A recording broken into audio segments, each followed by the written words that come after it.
You don't want to watch a video essay about some random hacker from Anonymous from the 2010s or whatever hacking into like the FBI or whatever. You don't want to watch what a random day in Singapore looks like. You don't want to watch any of that. You know why? Because your brain wants knowledge. Your brain is desperate for knowledge, and this is true, especially true if you're a younger person, anywhere from like 0 years old to your late 20s. That's where it's commonly concentrated, but a lot of people in their older years also have this, where your brain is just super desperate for knowledge. You're desperate for knowledge, and that's fine. That's fine, because you're human and you want to learn things, okay? But the point is to learn things that are so unconnected, so disjointed, just ends up with your intelligence, your database, your inner database being decentralized, just completely disjointed and decentralized. Like it's the phrase like a jack of all trades, a master of none. Like you can't just take knowledge from every single place and assume that it makes you smarter or that it improves you in any way, because okay, great, you know this weird fact about like Portugal. Does that like impact us? Does that like impact you? Does that help anybody around you? Does that help you yourself? Does that improve your career? Is that something monetizable? No, because you just have one little thing, okay? And this is something that kids also struggle with, because a lot of kids like sit around, and because they're so desperate for knowledge, they're a sponge for knowledge, but because they're unguided by their family or their school, they just end up sitting for like 4 hours watching like Five Nights at Freddy's. Like 4 hours of like Five Nights at Freddy's. Like they don't need that.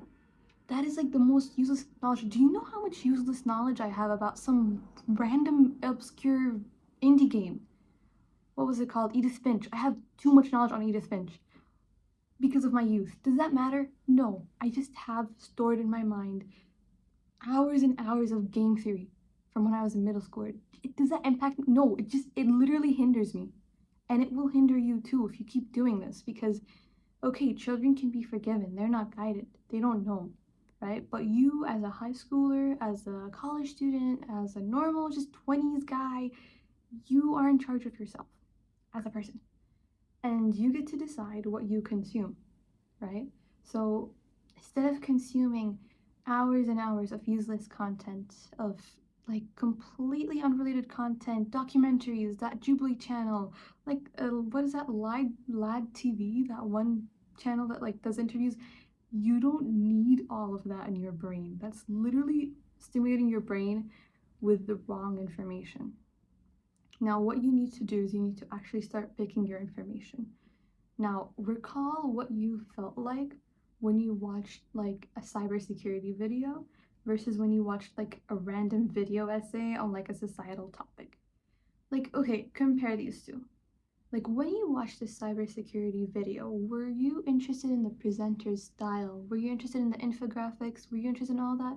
If you were, put that aside, push that aside, doesn't matter. The actual content of cybersecurity, is that interesting to you? If that is interesting to you, pursue it more. Watch more content like that, and watch more specialized content, not just tales of cybersecurity, but like actual basics, like how does this work? How does the deep net work? Is the deep net a thing, or am I mixing this with Cyberpunk 2077? I don't know, because I'm not into cybersecurity. That's just what it is.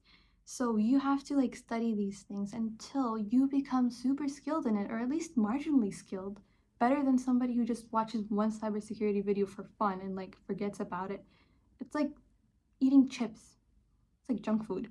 So if you like level up in it, you can help people around you, right? And you can monetize those skills. You can teach it to others. You can add it to your CV if you want a job, and you can pursue it as a degree. But you're supposed to like be aware, be mindful when you're consuming content, right? And then compare it to when you feel when you watch like a video essay on a societal topic. Okay, what were you interested in? Were you interested in like the conversation on gender dynamics? Were you interested in the conversation of like superficiality? Like, what were you interested in about that? Okay, and if you're interested in that aspect, look into it more, study it more. Don't though. I don't know what you're gonna do with that. That's not like productive. I don't know. I feel like that's not productive. But okay, keep that in mind. Do that. You know what? Pursue it. Maybe I'm wrong. Maybe I'm wrong. And I just need you to be mindful about that. I don't want you to watch a random video about a guy talking about his experience as like an MIT surgeon and like you not being interested in surgery or MIT or anything like that. Like you don't need to watch that. You really don't need to watch that. And some people have this misconception of, oh, this makes me more knowledgeable. The more I know of the world, the more knowledgeable and open and whatever I am. That is true to an extent, but it depends on how you receive that knowledge and how much time you spend on receiving that knowledge. Like, dude, I don't have enough time to be watching all this stuff. I don't want to know what's going on in the world. I'm busy doing my own stuff in my own world. Right? I think that's something that's been lost in the age of social media is your own singular world, right? A lot of people, our age specifically, have become so invested in social media that they've entered a kind of hive mind, and now they care about every single facet of life. They care if this celebrity does something. They care if that celebrity wears that thing. And they care if society's doing this thing. They care about this video game launching. They care about this movie launching. It doesn't matter. It literally does not matter. Do you see how all of these events are completely external? They're completely unrelated to you. You didn't make any of that. You didn't write that movie. You weren't with that celebrity. You aren't even a tailor or like a designer. So why should you be interested in that specific dress, in that celebrity's dress? You don't even like acting. You're not into acting. You're not a director. You're not in the film industry. So why are you so invested in this actor? You know?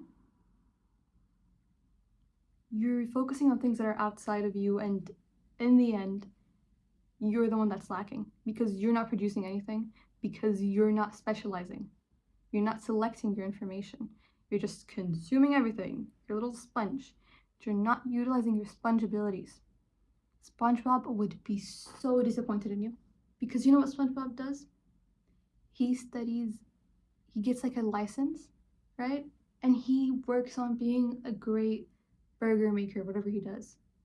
Does he do anything else? Sometimes he has hobbies, yeah. But that's his main thing. He tries to drive a car and to make burgers. So SpongeBob would be really disappointed in you. I hope you think about that.